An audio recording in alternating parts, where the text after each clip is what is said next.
والساعة والسفرة بشر النفس ስለሰበሰብከን የዚህ ክፍል ያደረገ ስላደረስከን ሁሉ አስቀድሞ እርሱን እናመሰግናለን። ቸር እግዚአብሔር አምላካችን ሆይ ሁለት ወይም ሶስት ሆናችሁ በስሜ ከተሰበሰባችሁበት እኔም ከዚያ በመካከላችሁ እንደሚያለሁ ብለሃል። የማይታበል ቃል ኪዳንህ ነው። ስለዚህ አሁንም በመካከላችን እንድትገኝልን ልናውቀው የሚገባንን የሚጠቅመንን ትምህርት እንድታስተምረን አእምሯችን ሊሸከመው ሊመረምረው ሊረዳው የሚችለውን ምስጢር እንድትገልጽልን ትንሽ መንፈስህን ልታስተምርልን ሀገራችን ኢትዮጵያን ኦርቶዶክሳዊ ተዋሕዶ ቤተክርስቲያናችንን ክርስቲያን ሕዝብህን በቸርነት እንድታስብልን ይህንን ጾም ኃጢአታችን የሚሰረይበት በደላችን የሚወገድበት ይቅርታህን የምናገኝበት እንዲሆን ባርከህ እንድትሰጠን ልትፈቅድልን ልትፈቅድ እንድታደርግልን እንለምንሃለን እንለምንሃለን። ክብር ምስጋና ለአብ ለወልድ ለመንፈስ ቅዱስ ይሁን ዛሬም ዘወትርም ለዘለዓለሙ አሜን። አባታችን ሆይ በሰማይ የምትኖር ስምህ ይቀደስ፣ መንግሥትህ ትምጣ፣ ፈቃድህ በሰማይ እንደሆነች እንዲሁ በምድር የዕለት ምግባችንን ዛሬ ስጠን፣ በደላችንን ይቅር በለን እኛም የበደሉንን ይቅር እንደምንል፣ አቤቱ ወደ ፈተና አታግባን ከክፉ ሁሉ አድነን እንጂ መንግሥት ያንተ ናትና ኃይል ምስጋናም ለዘለዓለሙ አሜን። እመቤታችን ቅድስት ድንግል ማርያም መልአኩ ቅዱስ ገብርኤል ሰላምታ ሰላም እንልሽ። በአጣሁት ድንግልሽ በሥጋሽም ድንግል ነሽ። የአሸናፊ የእግዚአብሔር እናት ሆይ ሰላምታ ላንቺ ይገባሻል። ከሴቶች የተለይተሽ አንቺ የተባረክሽ ነሽ፣ በማኅፀንሽ ፍሬ ኢየሱስ ክርስቶስ ነው።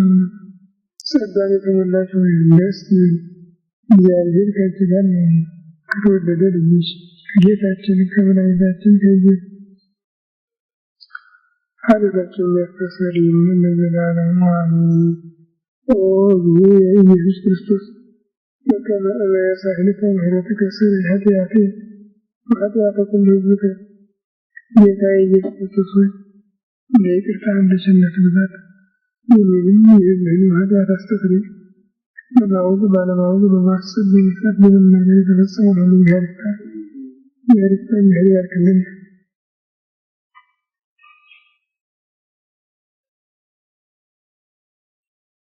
የካቲት 13 ቀን 1996 ዓመተ ምህረት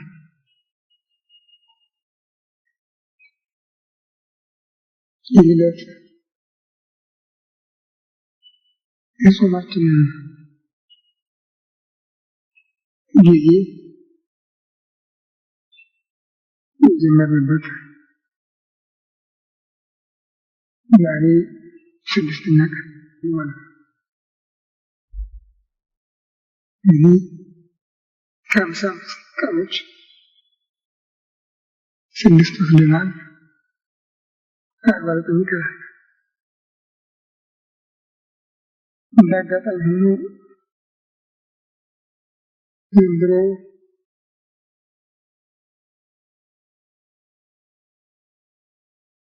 የ280 ዓመተ ምህረት ገደማ የነበረው የእስክንድርያ ሊቀ ጳጳሳት ቅዱስ ዲሜጥሮስ ወስኖ ያወጣው የአጽዋምና የበዓላት ቁጥር በመላዋ ቤተክርስቲያን ብያኔ ጸድቆ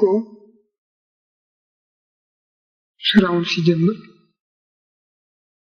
ያ ጊዜ ጾም የተጀመረበት ዕለት ነው። የካቲት 4 ቀን እስከ ዘመነ ሐዋርያት ድረስ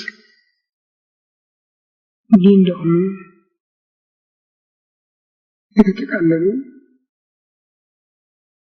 55 ቀኖች በአንድ መስመር አልነበሩም። ውሳኔው ፍላጎቱ የአበው ሐዋርያት ነው። ይህን ሐዋርያት በስብከተ ወንጌል እንደተፋጠኑ ሞታቸው ቀደመ። ከዚያ በኋላም የቤተክርስቲያን አበው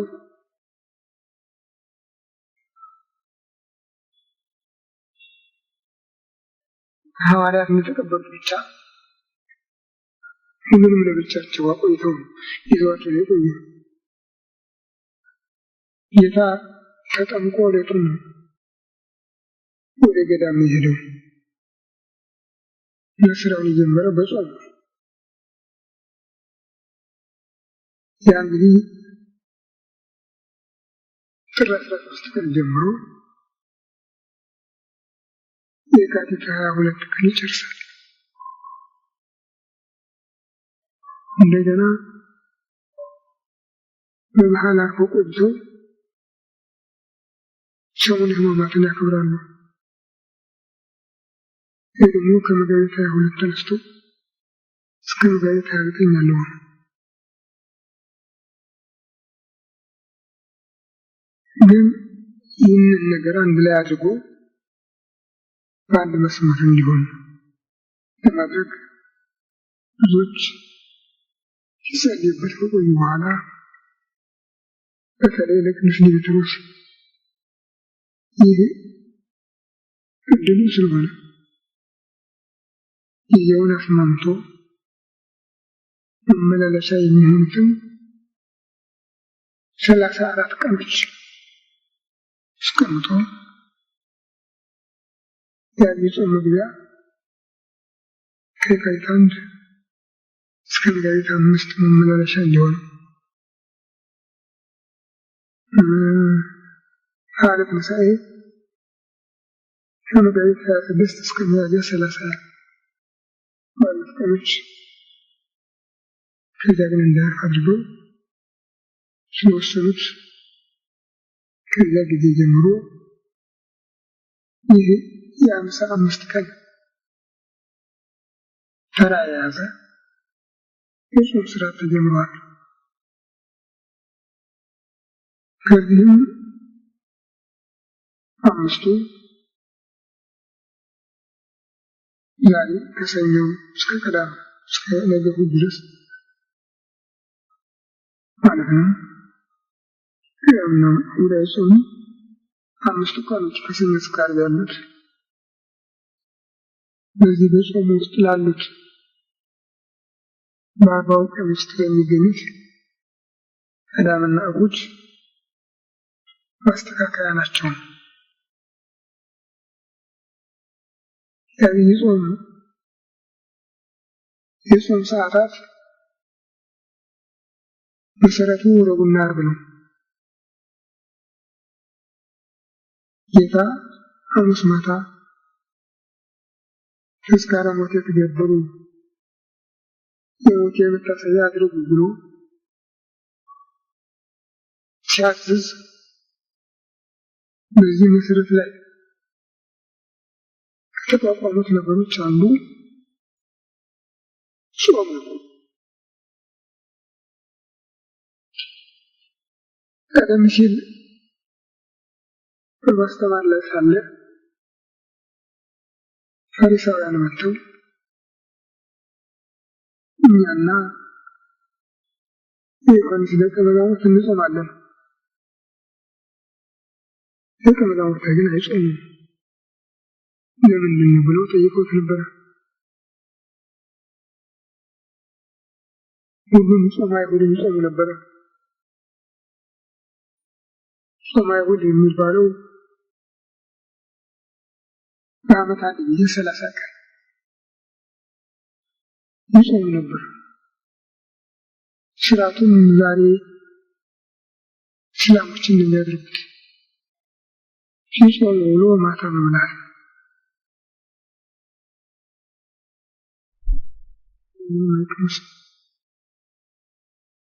እስላሞች የራሳቸው የሆነ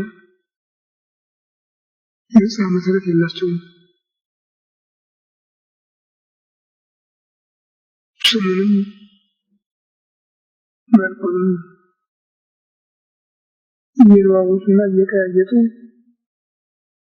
ስርዓቱን ሁሉ ወሰዱት ከብሉይ ኪዳን ነው እና ያን ጊዜ የ30 ቀን ጾም ነበር። በኢትዮጵያ አዲስ ኪዳን እስከገባ ድረስ ይኸው ጾም ነበር በሕገ ኦሪት መሰረት እና ይህንን ነበረ ፈሪሳውያን የጠየቁ። የጌታ ደቀ መዛሙርት ግን የአይሁድን ጾም በጠቅላላውም የአይሁድን ስርዓት እንዳይከተሉ ከዚያ ውጭ ናቸው። እሱም ከአይሁድ ጋር ተሰልፎ ለስራ የታየበት ቀን የለም። እሱ ደግሞ ገና የተወሰነ ትእዛዝ አልሰጠም። በዚህ ምክንያት የተሰበሰቡትም ከልዩ ልዩ የስራ ዘርፍ በመሆኑ ዝም ብሎ ነበር የሚኖሩ። 3 ዓመት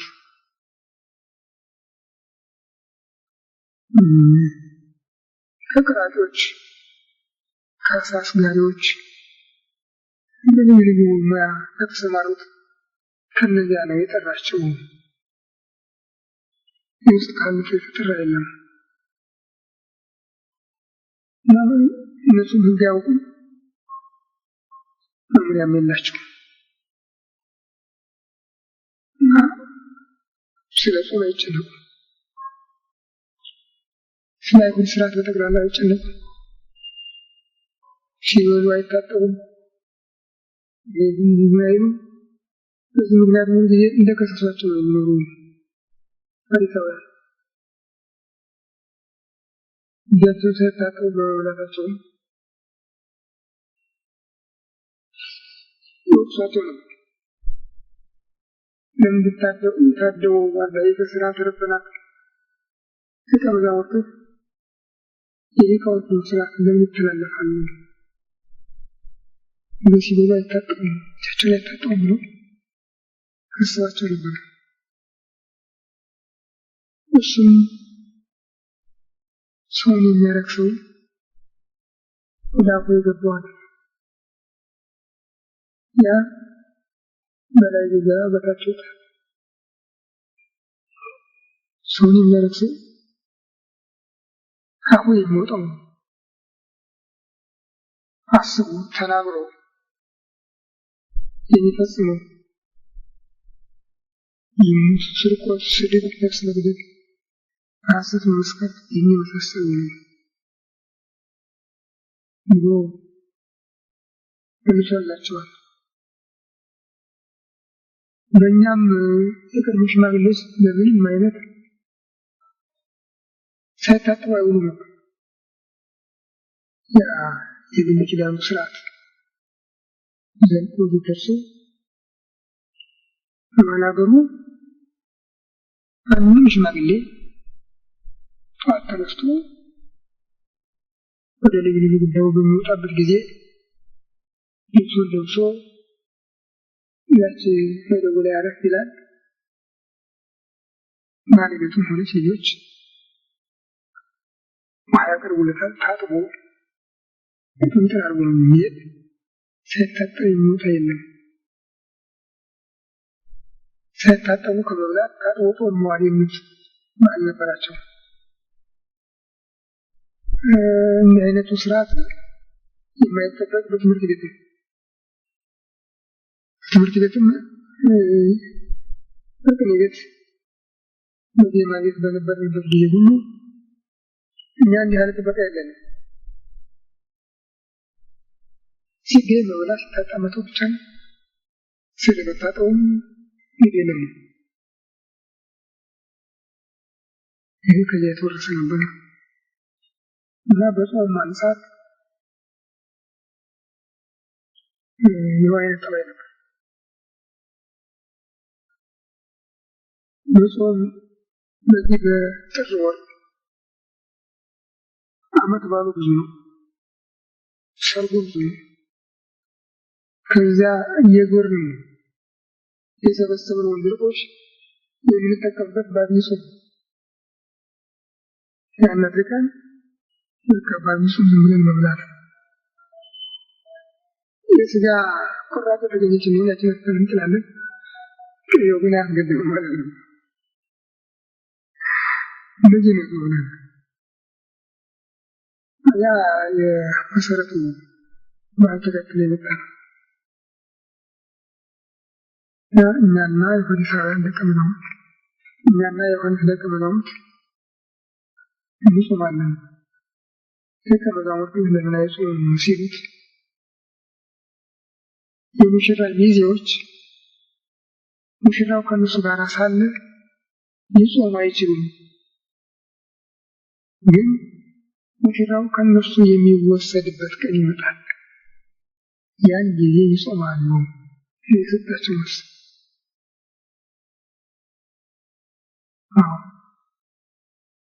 በባል ሀገር አሁንም ይገርማቸዋል።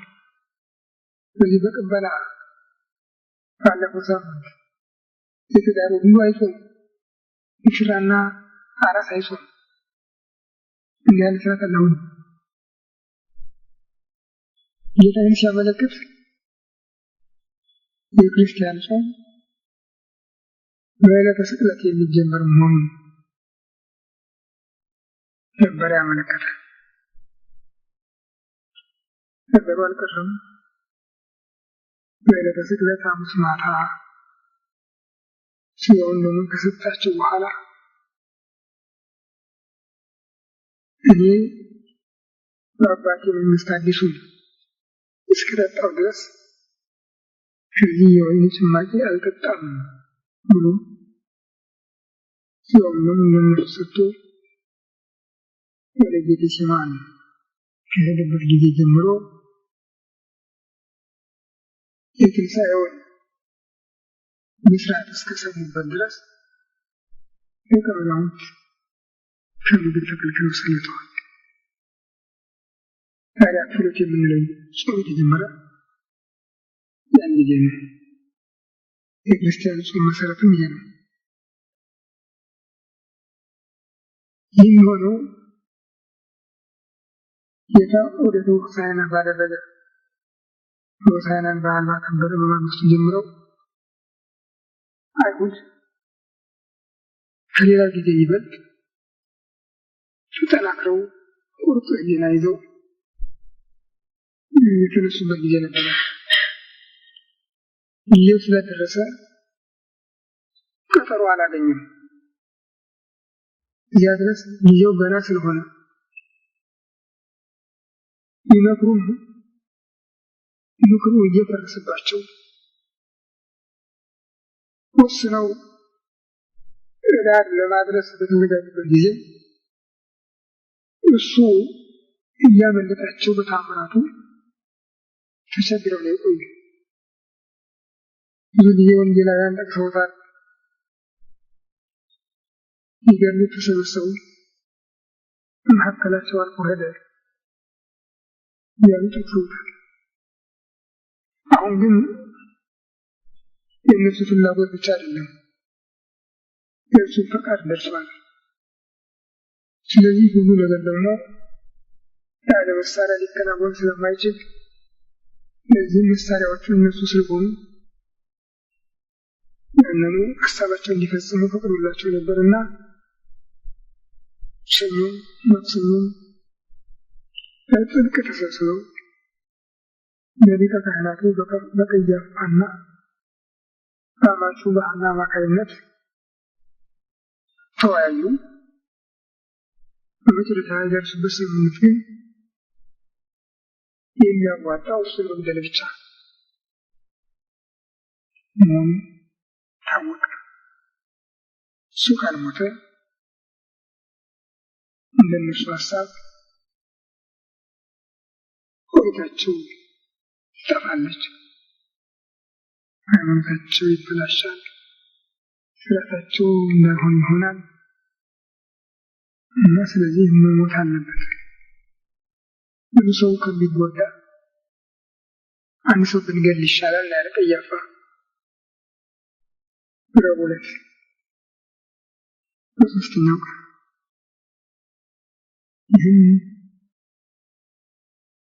የጌታ ሞት የአብ የወልድ የመንፈስ ቅዱስ ፈቃድ መሆኑን የሚገልጽ ነበር። ይህንን ቃል የተናገረው ወንጌላዊ እንደጻፈው በራሱ እውቀት ጠልቆ ጠንቆ ተረድቶት አይደለም። ክርስቶስ ስለ ሕዝብም ስለ አሕዛብም ቤዛ ሆኖ ሊሞት ሲመጣ ይህም በእግዚአብሔር ፈቃድ ያለቀ የተቆረጠ ስለሆነ በዚያ ወራት በዚያ ዓመት ማለት ነው ሊቀ ካህናት ሆኖ ተቀብቶ ስለነበረና በቅባቱ ምክንያት መንፈስ ቅዱስ አድሮበት ስለነበረ መንፈስ ቅዱስ ነው ይህን መሰከረ ነው የሚናገር ያደረገው። ረቡዕ ወሰኑ፣ ሐሙስ፣ ሰኞ፣ ማክሰኞ፣ ረቡዕ ከከተማ ውጭ ዙሪያውን እየዞሩ ሲያስተምር ሰንብቶ ነበር። ሐሙስ ገባ። የፋሲካ በዓል የመጀመሪያው ቀን ነበር። ዓርብ ሁሉም ያገኛችሁበት ቦታ ልትጠቁሙ የሚል ውሳኔ አዋጅ አስተላለፉ። እሱ የመጣበት ጉዳይ ነውና ማታ እራት ላይ ተገኝቶ ኦሪትን ከሻረና ወንጌልን ከሾመ መሥዋዕተ ኦሪትን አሳልፎ መሥዋዕተ ወንጌልን ከመሰረተ በኋላ ራሱን ወደ ስራው አስገባ። ነቢዩ ዳዊት መሥዋዕተ ወቁርባን የፈቀድኩ ሥጋ ከአንጽሕት መሥዋዕተ ዘበንተ ኃጢአት ሰበርኩ መሥዋዕተ ቁርባን አልወደድኩም ስለ ኃጢአት የሚሰዋውን መሥዋዕት አልፈለግኩም ሥጋህን ንጹሕ መሥዋዕት አድርግልኝ የሚል ቃል ተጽፏል። ይሄ በምዕመናን ቃል ሆኖ መንፈስ ቅዱስ ዳዊትን እንዲናገር ያደረገበት ክፍል ነው። ቅዱስ ጳውሎስ ግን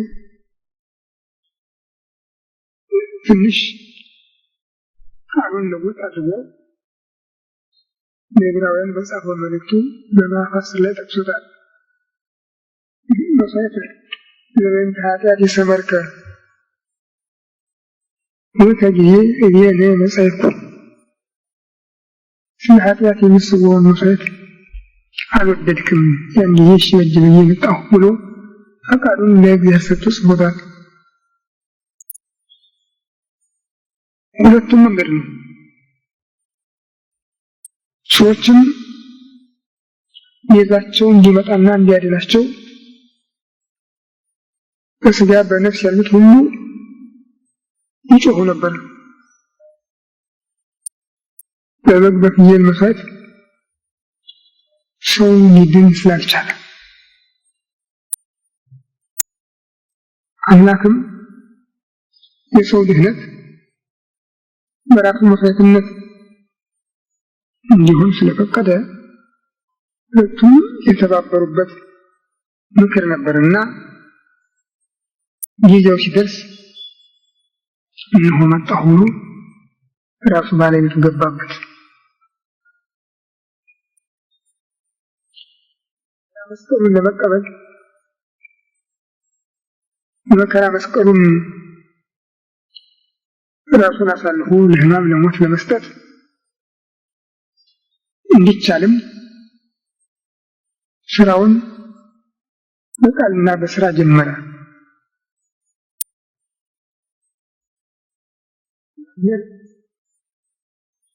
የማያደርገውን አይናገርም፣ የተናገረውን ደግሞ አያስቀርም። ይህ ቀጠሮ ለአዳም በተሰጠ ቃል ኪዳን የተቋጠረ ነበረ። አዳም ከገነት በወጣ በማግስቱ ሌላ ነገር በእጁ ባይኖር በአካባቢው ከሚገኙ ዛፎች ለቃቅሞ የዕጣን መስዋዕት አቅርቦ ነበረ። ለዚያ ነው ይህ አይደለም 5500 ዘመን ሲፈጽም ከሌሊት ተወልጄ ተሰቅዬ ሞቼ አድንሃለሁ ሲል ቃል የሰጠው። ያ ጊዜ ደረሰ። ቢደርስም ቅሉ አሁንም እግዚአብሔር እንዲናገር ያስፈልግ ነበር።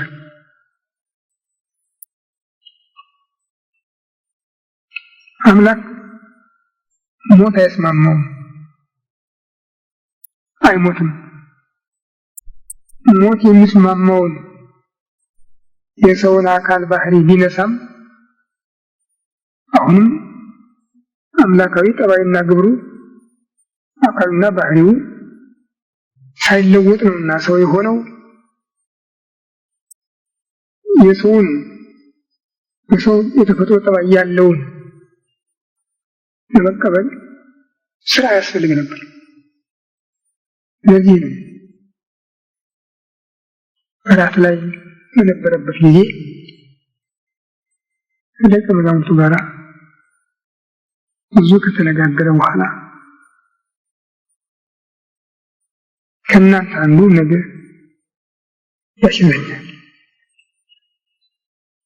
እሰቀላለሁ፣ እሞታለሁ፣ እነሳለሁ። የሰው ልጅ እንደተጻፈለት ያደርጋል። ልጃቸው ግን ወዮለት ካልተወለደ በተሻለው ነበር ነው ያለ። ወዲያውም ለቅዱስ ዮሐንስ አጻጻፍ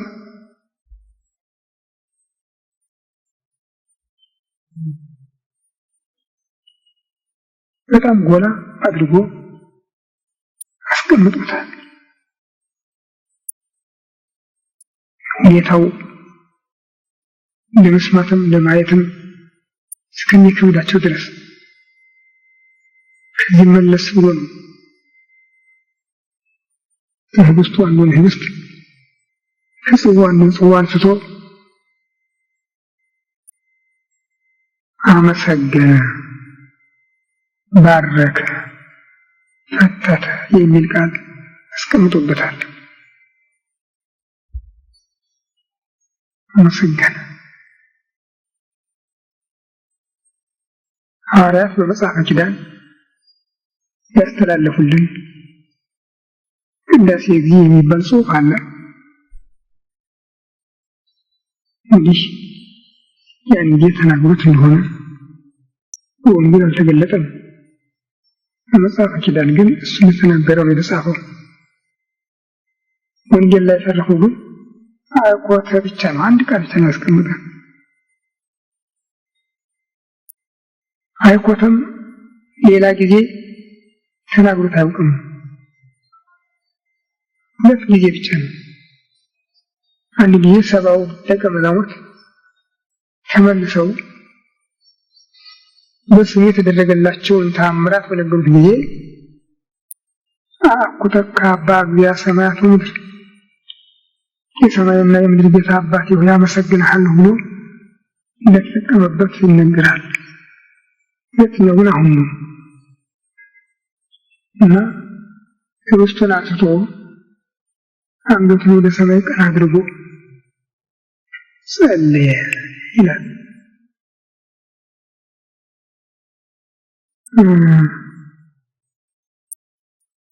ወንጌሉ ግን ቅዱስ ዮሐንስ የጻፈው በምዕራፍ 17 ያለው ቃል ነው። የመጨረሻ ቃል ኪዳን ነበር። አባት ሆይ ልጅህን ልትገልጸው፣ ልጅህን ሊገልጽህ፣ ልጅህን ልታከብረው፣ ልጅህን ሊያከብርህ ጊዜው ደረሰ ብሎ ከዚያ አያይዞ እጅግ በጣም ጥልቅ የሆነ ምስጢር ያለበትን ቃል ተናግሯል።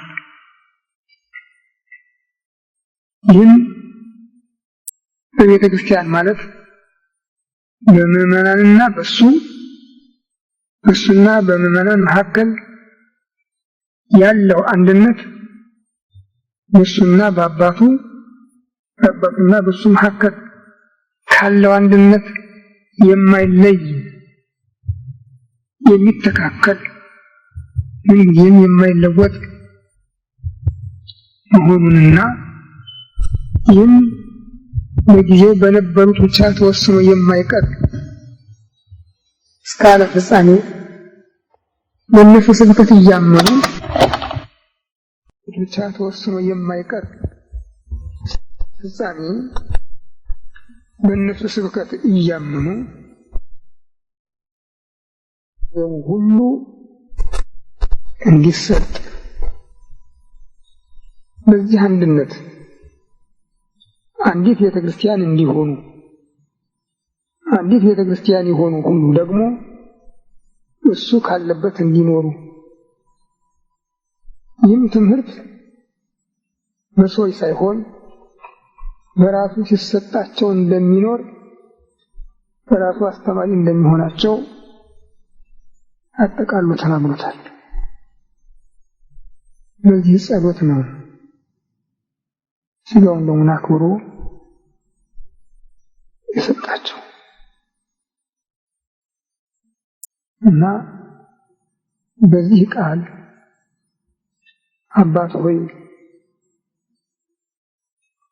አንተ ልጅህን ልትገልጸው፣ ልጅህም አንተ ሊገልጽህ፣ አንተ ልጅህን ልታከብረው፣ ልጅህም አንተን ሊያከብርህ የዘላለም ሕይወትንም የሚያምኑብህ ሊሰጣቸው ጊዜው ደረሰ ሲል ያን ጊዜ በመዝሙር ወተጊዜ ቤነ መጻይቁ ስለ ኃጢአት የሚቀርበውን ቁርባን መስዋዕት አልፈለኩም ብለህ ነበረና እሺ በእጄ ብዬ መጣሁ ያለው ቃል ተፈጸመ። ወደ ስራ ገባ። ህብስቱን አነሳ፣ ጽዋውን አነሳ፣ አመሰገነ፣ ቀደሰ፣ አከበረ። ህብስቱን የእሱን ስጋ ጽዋውንም የእሱን ደም አደረገ። ከዚህ በኋላ ይህ ስጋዬ ነው እንኩ ብሉ፣ ይህ ደሜ ነው እንኩ ጠጡ። ስጋዬ ስለ ዓለም ሁሉ ቤዛ በመስቀል ላይ የሚፈተት፣ ደሜን ስለ ኃጢአት ስርየት የሚቀዳ ነው። የሞቴን መታሰቢያ አድርጉ አለ። እንደሚሉት ይህን ሲናገር ህብስቱ ትኩስ ስጋ ወይም ትኩስ ደም ሆነ እና እንኩ ብሉ እንኩ ጠጡ ሲላቸው እንግዳ ነገር ሆኖባቸው እንዳይደነግጡ ቀምሶ ሰጣቸው ነው የሚሉ። ወንጌል ግን ይህን አያመለክትም። ወንጌል እኔ አዲሱን አባቴ መንግስት እስክጠጣው ድረስ ከዚህ የወይን ጭማቂ አልቀምስም ማለት ነው የሚያመለክተው። ይህም በዚያ ጊዜ የተጀመረው ስርዓተ ሞቱ አለማለቁን ነው የሚያሳየው። ተጀምሯል ስርዓተ ሞቱ። ሌላ ሊሰራው የማይችል ስለሆነ ሰራላቸው። ግን ፍጻሜው በመስቀል ላይ ስለሆነ ይችን ጊዜ ጠበቀና እሱ በመስቀል አባ ማሐፀን ነፍሴ ውስተ እዴከ አባት ሆይ ነፍሴን በእጅ እሰጣለሁ ባለ ጊዜ ስርዓቱን ፈጸመ እና ሌሎች አበው ደግሞ ይህን ነው እሱ ጀመረ በመስቀል ፈጸመ። ቀምሶ የሚለው ሞቱን እንጂ በዚያ ጊዜ የሆነውን አይደለም ይላሉ።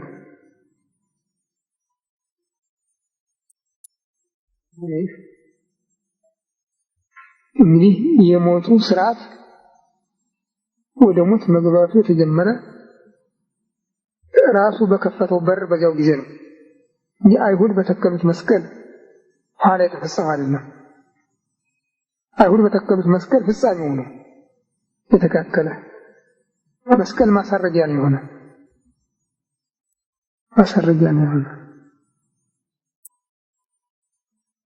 እና የሞቱን መታሰቢያ አድርጉ ስላለ ያ ቀን የጾም መሰረት ተጣለበትና አይሁድ ምክረ ሞቱን የፈጸሙበት ረቡዕ፣ ስርዓተ ሞቱን የፈጸሙበት ዓርብ ለክርስቲያን ጾም መሰረቶች ናቸው። የጾሙ ሰዓትም ከ18 እስከ 20 ሰዓታት ናቸው። ይህም ጌታ የተያዘበትን ሰዓት መነሻ አድርጎ ወደ ጌቴሴማኒ ለጸሎት የወጣበትን ሰዓት መነሻ አድርጎ ሐሙስ ማታ 3 ሰዓት ቀንሶ ወይም በዚያው በራት ላይ ስጋውን ደግሞ ከሰጠበት ሰዓት ተነስቶ ሲቆጥሩት ሌሊት 9 ሰዓት ሌሊት ይገኛል። ቀን ደግሞ አባት ሆይ ነፍሴን በእጅ እሰጣለሁ ብሎ የለየበት 9 ሰዓት ሲታከል 18 ሰዓት ይሆናል። መሰረቱ ይሄ ነው። 2 ሰዓት በመስቀል ላይ ቆይቷል። ወደ መቃብር የወረደበት 20 ሰዓት ይሆናል። ይህ የምዕመናን ዋናው የጾም መስፈሪያ ይሄ ነው። ከ18 እስከ 20 ሰዓት የጾም መስዋዕት የሚያሳርጉበት፣ ቁርባን የሚቆርቡበት፣ የአፋቸውን መድረስ ሲሰማቸው ያንን የሱስን መራራ ሐሞት የሚያስቡበት ጊዜ ሲደርስ ከ18 እስከ 20 ሰዓት ነው። እንዲህ በዚህ መስፈሪያ ስንሄድ ከሚመጣው ሳምንት ቅዳሜና እሑድ ጀምሮ ከሰሙነ ሕማማት በፊት እስካለው ቅዳሜና እሑድ ማለት ነው የቅድስት ቅዳሜና እሑድ፣ የምኩራብ 2፣ መጻጉዕ 3፣ ደብረ ዘይት 4፣ ገብርኄር 5 ሳምንታት የአምስቱ ነው። ጠቅላላው አብይ ጾም በአሁን ይዘታችን 7 ሳምንት ነው። ግን የ40 ቀን ጾም የሚባሉት እነዚህ 5 ሳምንታት ናቸው። በ5ቱ ሳምንታት ውስጥ 10 ቅዳሜና እሑድ አሉ። 10ሩ ቅዳሜና እሑድ የሌሊቱ እንዳለ ነው፣ አይነካም። የቀኑ ግን ስለ ክብረ ሰንበት ይቀንሳል። ቅዳሜ እስከ 3 ሰዓት እንቆያለን። እስከ 6 ሰዓት መቆየት ይቻላል። ከ6 ማለፍ ግን አይቻልም። ይህ ከዚህ አለ። እሑድ ደግሞ እስከ 3 ሰዓት፣ ከ3 ሰዓት ማለፍ አይቻልም። ለእነዚህ ለ10 ቀኖች 6 ሰዓት ለማካፈል 60 ሰዓታት መጾም አስፈልጋል። እና በዚህ ሳምንት ጾሙ 12 ሰዓት ነው። ሰኞ፣ ማክሰኞ፣ ረቡዕ፣ ሐሙስ፣ ዓርብ 12 ሰዓት ነው። 12 ስሳ ይሆናል። እነዚያ ለ10 ቀኖች 6 ሰዓት ማሟያ ነው። በአንድ በኩል ይህን ሲያስተካክል፣ በሌላ በኩል ለዕለታቱ 40 ቀንና ሰሙነ ሕማማት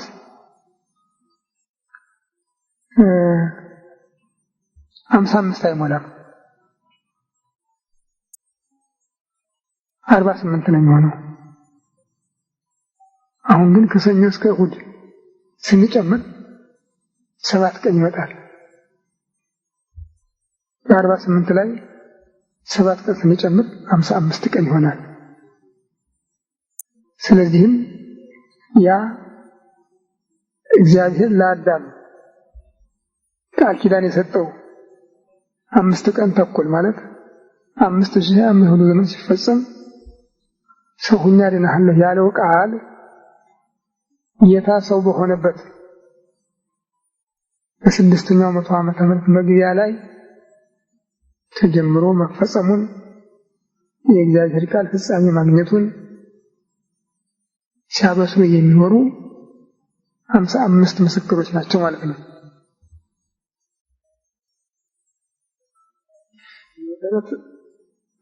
ይህ ሳምንት ተጨማሪ ሆኗል። አንዳንድ ሰዎች ጾመ ሕርቃል ነው በኋላ የመጣ ነው እያሉ ይተርካሉ። አይደለም። ጾመ ሕርቃል የተባለው በ5ኛው መቶ ዓመተ ምህረት የነበረው የሮም ንጉሥ ፋርሶች ከኢየሩሳሌም ወስደው የነበረውን የጌታን መስቀል ለማስመለስ ባደረገው ጦርነት ምዕመናን በጾም እንዲራዱት ጠይቆ ነበርና በዚያ ጊዜም ስራ ተሰርቶበታል እንጂ መሰረቱ ብያኔው የሐዋርያት ነው እና አንዳንዶቹ ሰዎች በዚያኛው ስም ይጠሩታል። ሌሎች ደግሞ ክፍለ ጾም ነቢያት በትንቢት ያስቀመጡትን የሚያዘክር ነው። ሙሴ 40 ቀን ጾሟል፣ ኤልያስ 40 ቀን ጾሟል፣ ዳንኤል 40 ቀን ጾሟልና ለዚያ ማዘከሪያ ነው ብለው ሙሴን ይሉታል። ያሬድ ባዘጋጀው መዝሙር በጾመ ድጓውም ይህንን ነገር ይጠቋቁማል። ሙሴን፣ ዳንኤልን ያስታውሳቸዋል። አጠቃላይ ግን ዘወረደ ነው የሚባለው። ዘወረደ ራሱ በመጽሐፉ መግቢያ ላይ ዘወረደ ምላይሉ አይሁድ ሰቀሉ ወይም መያይመሩ ያ ሁሉ ዘያህዩ በቃሉ ከሰማያ ሰማያት የወረደውን አይሁድ ሰቀሉት። ሁሉን በቃሉ የሚያድን አምላክ መሆኑን እንዴት አላወቁም ብሎ ይጠይቃል። እና በዚያው መሰረት ሰው የሆነው አምላክ የፈጸመው ጾም ለማለት ዘወረደ ነው። በህብረት የቤተ ክርስቲያን ስሙ።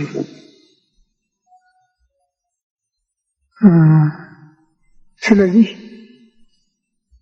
ጌታ ተጠምቆ ዕለቱን ወደ ገዳም ሄዶ ጾመ። ከጾመ በኋላ ስራ ጀመረ። ሐዋርያትም እንዲሁ ነው ያደረጉ። በጽርሐ ጽዮን መንፈስ ቅዱስን ከተቀበሉ በኋላ ወዲያው ጾሙ። ቀጥሎም በዓመቱ 1 ዓመት ቆይተው በዓመቱ ይህን ዓለም ዕፃ በዕፃ ብለው ተካፍለው ሲወጡ በህብረት ጾም ከጾሙ በኋላ ነው ይወጡ። ስራቸውን በጾም ነው የጀመሩት። ጌታም ከጾሙ ከወጣ በኋላ ኑ ተከተሉኝ ያለ አጠቃላይ አዋጁ ይሄ ነው። ኑ ተከተሉኝ። በዚህ ከከፈተ በኋላ ትምህርቱን የታምራቱን በታምራት የትምህርቱን በትምህርት የምግባር የትሩፋቱን በምግባር በትሩፋት አስተላለፈ እንጂ ጥሪው ያን ጊዜ ነው። ኑ ተከተሉኝ መንግሥተ ሰማያት ቀርባለችና ንስሐ ግቡ። ይህን ክርስቲያን ሁሉ ወደ ክርስትና ሕይወት ለመግባት የተጠራበት የምግባር በር ጾም ነው። ጾም ብዙ ነገሮችን ያጠቃልላል። ሕዋሳትን ሁሉ ያስገዛል። አእምሮንም በአእምሮ አማካይነት ስራ ላይ የዋሉትን ሁሉ ነው ያሰራቸው። ሊቁ ያሬድ የጾም ዓይን የጾም ልሳን እዝንኒ የጾም እምሰሚያ ህሱም ተተፋቅሮ ብሎ ገሶታል። ዓይን ይጾም፣ አንደበት ይጾም፣ ጆሮም ክፉ ከመስማት ይጾም ብሎ ሁሉም በፍቅር ሊደረግ እንደሚገባው ያስረዳል። ይህን ሁሉ ለመቆጣጠር ደግሞ ምግብ ቀንሶ እግዚአብሔርን ማሰብ ወደ መንፈሳዊ ሕይወት መመለስ ይቻል ነው። ያለዚያ ግን እየበሉ እየጠጡ እየተራገጡ እየተቀናጡ እግዚአብሔርን ማሰብ በጸሎት መጠየቅ አይቻልም። በመጽሐፍተ አበውም እስመ ጾምማ ለጸሎት ወህታ ለአልሞ ወነቃ ለአንብ ወጥንተ ሁሉ ገድል ሰናይት። ጾም የጸሎት እናት፣ የዝምታ የትዕግስት እህት፣ የእንባ ምንጭ፣ የትሩፋት ሁሉ መሰረት ናት ይላታል። ሰው ሕሊናውን መለስ አድርጎ መብል መጠጥ ቀንሶ ልቡን አሰባስቦ ኃጢአቱን ሲያዘክር በአገሩ በወገኑ በራሱ የደረሰውን የሚደርሰውን ሲያስብ ይልቁንም በአርአያ እግዚአብሔር የተፈጠረ ሰውን ያህል ነገር ራሱ ለራሱ ኩሩ የሆነ ምንም ነገር ቢደርስበት ምንም ነገር ቢመጣበት ደስ የማይለው ሰው ግን አንድ ቀን ተለውጦ አፈር ትቢያ ወደ መሆን የሚደርስ ስለሆነ ይህንን ማሰብ ነው ብዙውን አበው ወደ ቁም ነገር የሚመልሳቸው ተዘክሮ ሞት። ለዚህ ታዲያ ጾም ነው መግቢያውም መውጫውም። በሌላ በኩል በተባሕቶ በምናኔ የሚሰሩ አበው አሉ፣ በሰማዕትነት የሚጋደሉ አበው አሉ። እነዚህ ሁሉ የሚጠቀሙ በጾም ነው። ጌታም በጾሙ ጊዜ ለእነዚህ ሁሉ የሚደርስባቸውን ጦር በመመለስ ቤዛ ሆኗቸዋል። ሙሴ 40 ቀን ጾመ፣ ኤልያስ 40 ቀን ጾመ ቢባል ከእግዚአብሔር ጋር የቆዩበትን ጊዜ ነው። ለምሳሌ ኤልያስን 2 ጊዜ እየቀሰቀሰ መልአክ አበላው ነው የሚል። በዚያ ምግብ ጽናት ነው 40 ቀን ሄደ የሚለው። ሙሴንም በደብረ ሲና 40 ቀን ከጌታ ጋር ሲቆይ 35ቱን ቀን ቃል በቃል እየተነጋገሩ ነው። እረፍት አልነበረውም። 6 ቀን በልቦና ሲስልበት ሰነበተ ነው የሚል። የዓለም እንግዲህ ዓለመ መላእክት ነው ማለት ነው። ሙሴ በዚያ ጊዜ ከሰውነት ደረጃ ውጭ ነበር ማለት ይቻላል በግምገማ እና ምግብ አስፈላጊው አልነበረም። መንፈስ ተሞልቶ ነበር። ጌታ ግን የመጣ ለሥራ ስለሆነ የጾመው እንዲያው እንደነ ሙሴ እንደነ ኤልያስ በእርዳታ ሳይሰማው ሳይሆን ረሃቡ ጾሙ እየተሰማውና እየታገሰ ከዚያ ጋርም የሚመጣውን ፈተና ሁሉ እያሳለፈ ነው የጾመው። በእስራት ውስጥ ያሉ ሰማዕታት መከራ ተጠምባቸው ምግብ እየከለከሉ አንዳንድ ጊዜ እያሳዩ እየመለሱ አንዳንድ ጊዜም ተስፋ እየሰጡ ከዚህ ብትመለሱ እንፈታችኋለን፣ እንምራችኋለን፣ እንራራለን ይሏቸዋል። እነሱ ግን ያን ሁሉ ታግሰው ነው ሌላ አድርገው የሚያልፉ። ባህታውያን ገዳማውያንም በያሉበት ዋሻ በያሉበት ጥሻ ምግብ የላቸውም። ከዚህ ከወጡ በኋላ ግን ፈታኙ ብዙ ነው። ረሃቡ ጠንካራ ነው። ጾሙ ጠንካራ ነው። ከዚያ ጋር የአራዊት ኃይል ይፈታተናቸዋል። ሰይጣናትም መላእክት ደርሰው ካረዷቸው በስተቀር ከአቅማቸው በላይ የሆነ ፈተና አለባቸው። ይህን ሁሉ ጌታ በገዳመ ቆሮንቶስ ተፈትኖታል። ቅዱስ ማርቆስ በወንጌሉ በምዕራፍ 1 በሰፊው ሳይሆን በጠባብ ቃላት አጠቃሎ በትንሽ ቁጥሮች ከ9 እስከ 13 ባለው ጠቅሎ ጽፎታል።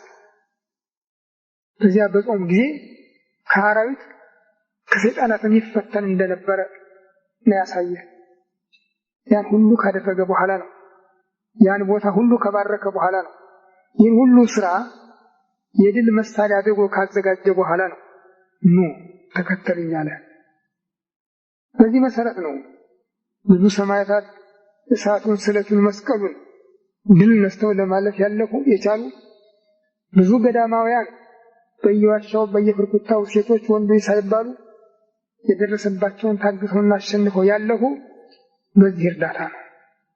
ምዕመናንም በሀገር ቤት ሲኖሩ አይናቸው እያየ ምግቡ ሲዘጋጅ ሁሉ ነገር ሲከናወን እያዩ ያንን ታግሰው ሰዓት ጠብቀው ለራሳቸው በመጠኑ ወስደው ለድሆች እያካፈሉ መጾምን የተለማመዱት ጌታ ከሰጣቸው ከዚያ እርዳታ ከዚያ ኃይል ነው እና ይህን ጾም ያገኘነው ከሱ በመሆኑ ኃይሉም ዘላለማዊ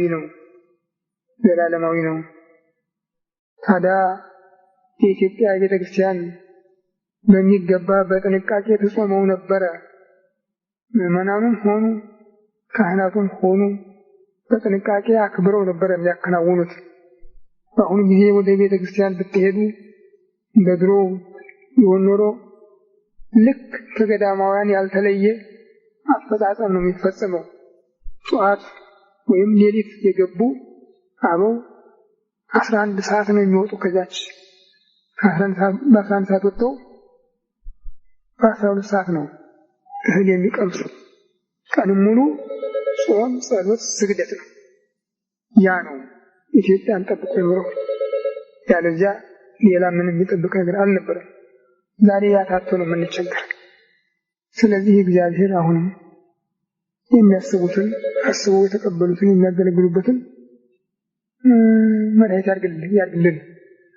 በቤተክርስቲያናችን ግን ይሄ ቀርተዋል። ለምን? አለ ሃይማኖት ጾም የለም። እርግጥ አለ፣ ሰው ይጾማል በልማዱ። ልማዳዊ ጾም ደግሞ ለምንም አይጠቅምም። አልተመለሰም፣ ሰው አልተመለሰም፣ እነሱም አልተመለሱም። እነሱም ቤተክርስቲያኒቱን ቀስ በቀስ እያፈረሱ ነው። ቀስ በቀስ የፖለቲካ ቤተክርስቲያን እያደረጓት ነው። እንደሌላው ሁሉ ይሄ ማህበሩ ልዩ ድርጅቱ የፖለቲካ መሳሪያ እንደሆነ ሁሉ እሷንም የፖለቲካ መሳሪያ እያደረጓት ነው። ይገርማችሁ አንድ መጽሔት በእንግሊዝኛ የተጻፈ ቅድም ልዩ ያነበልኝ ነበረ። ለፓትርያርኩ ረዳት እና የፖለቲካ አማካሪ የሚሆን እንፈልጋለን ብሎ ቤተ ክህነት በሄራልድና አኗሪ ደግሞ ካፒታሊዝም የሚል በሱ መጽሔት የወጣ ለፓትርያርኩ አማካሪ ልዩ አማካሪ የረዳትና የፖለቲካ አማካሪ የሚሆን ሲታጭ የውጭ ችሎታ ያለው ዓለም አቀፍ ችሎታ ያለው እሷ ወይም እሱ ነው የሚል የፓትርያርኩ አማካሪ እሷ ወይም እሱ እንደያለ ማስታወቂያ ወጥቶ አይቻልም። እንግዲህ ቤተክርስቲያኒቱ ምን ያህል ፋር እንደለቀቀች ምን ያህል መንገድ እንደለቀቀች የሚያሳየን ነው። ፓትርያርኩ ንጉሠ ነገሥት አይደለም፣ ምንም አይደለም፣ ጠቅላይ ሚኒስትርም አይደለም። የቤተ ክርስቲያን አባት ነው። ረዳት የሚያስፈልገው ከሆነ ከልጆቹ መካከል ከፍ ቢል የጵጵስና ዝቅ ቢል የቅስና ስልጣን ያለው እንጂ ማንም የፖለቲካ ባለ ዲግሪ የሚጠራበት አይደለም። የግል የዩኒቨርሲቲ ዲግሪ ያለው ነው የሚሆን ደግሞ የቤተክርስቲያን ሙያ ትምህርት ያለው እንኳን አይደለም። የዩኒቨርሲቲ ዲግሪ ያለውና ዓለም አቀፍ ሙያ ያለው ነው። ቤተክርስቲያን ከዓለም ጋር ምን አላት? ምንም የላትም። ቅዱስ ጴጥሮስ ያሽባ ሲለምነው ስለ እግዚአብሔር ሲለው እኔ ገንዘብ የለኝም ያለኝን ልስጥህ ብሎ የሰጠው ልዩ ጸጋ ነው። ሙሉ አካል ሙሉ ሕይወት። የኛ ፓትርያርክ ግን የኤድስ በሽተኞችን ለመርዳት ምን እንደጠየቁት የአሜሪካንን ገንዘብ ከአሜሪካን ገንዘብ ተቀብለው ነው። ምን ማለት ነው ይሄ? እኔ ለእናንተ የምሰጠው መንፈሳዊ ሕይወት የለኝም እንካችሁ ከሱ የተመጸውት ፍርፋሪ ያለ ለማለት ነው። እኔ የሚሰማኝ ትርጉሙ እንጂ እውነት ከሆነ አንድ አባት ልጆቹ በእንደዚህ ያለ ስቃይ ላይ ወድቀው እያየ ልጆቹ በረሃብ በጽም እየተገረፉ እያየ ልጆቹ እየተሰቃዩ እያየ ብዙ ቀን አይደለም 2-3 ቀን ራሱን አግሎ ከአምላኩ ጋር ቢነጋገር ይበልጥ የሚጠቅም መሆኑን ዜናው ያስረዳል፣ መጽሐፍቶችን ያስረዳል። ሐዋርያው ያዕቆብ ምንድን ያለ? ኤልያስ ዘከማነ ሰብእ፣ ኤልያስ እኮ እንደኛ ሰው ነው አለ። ወጸሎተ ጸለየ፣ ጸሎት ጸለየ። ለምን? ዝናብ እንዳይዘንብ እንዳለው ሆነ። እንደገና ጸለየ። ለምን? ዝናብ እንዲዘንብ እንዳለው ሆነ ብሎ እኛም በጸሎት እንድንጠቀም ነው ያዘዘን። ጌታም በምትጸልዩበት ጊዜ በሰማይ ያለህ አባታችን ስምህ ይመስገን ብላችሁ ሰማያዊውንም ምድራዊውንም የኃጢአታችሁንም ይቅርታ ከመከራ የመጠበቁን ጉዳይ ጠይቁ ነው ያለ። ይህን ያህል መብት ተሰጥቶ ሳለ ወደ ዓለም ቤተክርስቲያን ወደ ዓለም የምታዘነብልበት ምክንያት ምንድን ነው? ማን ጠራትና? ማን ፈለጋትና? ዓለም መቼ ፈለጋትና? እሷን አልፈልግሽም ብሎ ጥላት የለም፣ ወሮ ጥላት የለም። ጌታ እኮ ያለ ዓለም ሳያፈቅር ሊያሁ ዓለም ወገኖቹን የሚወደው ስለዚህ እናንተን አይወዳችሁም ነው ያለ። እኔን አልወደደኝም። እኔን ወዶ ቢሆን እናንተን የሚወዳችሁ ነበር ነው ያለ። እኔን ወዶ ቢሆን ነው እናንተን የሚወዳችሁ ነበር። ነገር ግን እኔንም አልወደደኝም እናንተንም አይወዳችሁም ነው ያለ። እና የማን ሆነን ነው ዓለም አቀፍ እርዳታ የምንጠይቀው? እርግጥ የኢትዮጵያ ቤተክርስቲያን ስትሰራበት ኖራለች እስከዚህ 20ኛ ዓመቱ አጋማሽ ድረስ ማለት ይቻላል። ከዚያ ወዲህ ግን ያው እየደከመች ሄዳ እዚህ ውድቀት ላይ ደርሳለች። ሀገራችንም እሷም አብረው ወድቀዋል። እና ምናልባት ከምዕመናኑ ራሳቸውን አግለው አቅማቸውን ወስነው እሱ ላይ እምነታቸውን አድርገው የሚጸልዩ የሚጮሁ የሚያዝኑ የሚያለቅሱ ብዙዎች ስላሉ የእነሱን እንባ፣ ጾም፣ ጸሎት፣ ትዕግስት ተቀብሎ ሀገራችንን ቤተክርስቲያናችንን በቸርነቱ እንዲያስብልን ፈቃዱ ይሁንልን። በስመ አብ ወወልድ ወመንፈስ ቅዱስ አሐዱ አምላክ አሜን። አቤቱ ቸር እግዚአብሔር አምላካችን ሆይ በዚህ ዕለት በዚህ ሰዓት በዚህ ስፍራ በቸርነትህ ስለሰበሰብከን ስብሰባችንንም በሰላም ስላስፈጸምከን ከሁሉ አስቀድሞ ቅዱስ ስምህን እናመሰግናለን። ቸር እግዚአብሔር አምላካችን ሆይ በሁሉ ምክንያት በሁሉም ስፍራ በሁሉም ጊዜ ልስራ ላድርግ ያልከው የማይታገድብህ ኃያል አምላክ ነህና አሁንም ይህንን በስራ ላይ ያለንበትን ጾም በቸርነትህ እንድትባርክልን ከልባቸው ተግተው ነቅተው ለሚጾሙት ሁሉ ዋጋ የሚያሰጥ አድርገህ እንድትባርክላቸው ከዚያም አልፎ ተርፎ ሀገራችንን ቤተክርስቲያናችንን የሚጠቅም እንድታደርግልን ክፉውን የሚያርቅ መልካሙን የሚያቀርብ የጎደለውን የሚሞላ የጠመመውን የሚያቀና ያለውን ደግሞ የሚያጸና አድርገህ እንድትባርክልን እንለምንሃለን እንማልድሃለን። ክብር ምስጋና ለአንተ ለቸር አባትህ ለመንፈስ ቅዱስም ይሁን ዛሬም ዘወትርም ለዘላለሙ አሜን። አባታችን ሆይ በሰማይ የምትኖር ስምህ ይቀደስ፣ መንግሥትህ ትምጣ፣ ፈቃድህ በሰማይ እንደሆነች እንዲሁ በምድር የዕለት ምግባችንን ዛሬ ስጠን፣ በደላችንንም ይቅር በለን እኛም የበደሉንን ይቅር እንደምንል፣ አቤቱ ወደ ፈተና አታግባን ከክፉ ሁሉ አድነን እንጂ መንግሥት ያንተ ናትና ኃይል ምስጋና ለዘላለሙ አሜን። እመቤታችን ቅድስት ድንግል ማርያም ሆይ በመልአኩ በቅዱስ ገብርኤል ሰላምታ ሰላም አለች። በሐሳብሽ ድንግል ነሽ፣ በሥጋሽም ድንግል ነሽ። የአሸናፊው የእግዚአብሔር እናት ሆይ ሰላምታ ለአንቺ ይገባሻል። ከሴቶች የተለየሽ አንቺ የተባረክሽ ነሽ፣ የማኅፀንሽ ፍሬ ኢየሱስ ክርስቶስ ምስጉን አምላክ። ጸጋን የተሞላሽ ሆይ ደስ ይበልሽ፣ እግዚአብሔር ከአንቺ ጋር ነውና ከተወደደ ልጅሽ ከጌታችን ከመድኃኒታችን ከኢየሱስ ክርስቶስ ምሕረትን ለምኝልን ኃጢአታችንን ያስተሰርይልን ለዘላለሙ አሜን። ኦ እግዚእ ኢየሱስ ክርስቶስ በከመ እበየ ሳህልከ ወምሕረትከ ስረይ ኃጢአቴ ወኃጢአተ ኩሉ ሕዝብከ። ጌታዬ ኢየሱስ ክርስቶስ እንደ ይቅርታህ እንደ ቸርነትህ ብዛት የእኔንም የሕዝብህንም ኃጢአት አስተሰርይ። በማወቅ ባለማወቅ በማሰብ በመካት በመናገር የተፈጸመውን ሁሉ እግዚአብሔር ይፍታ። የበረከት የወልድ ፍቅር ይሁን።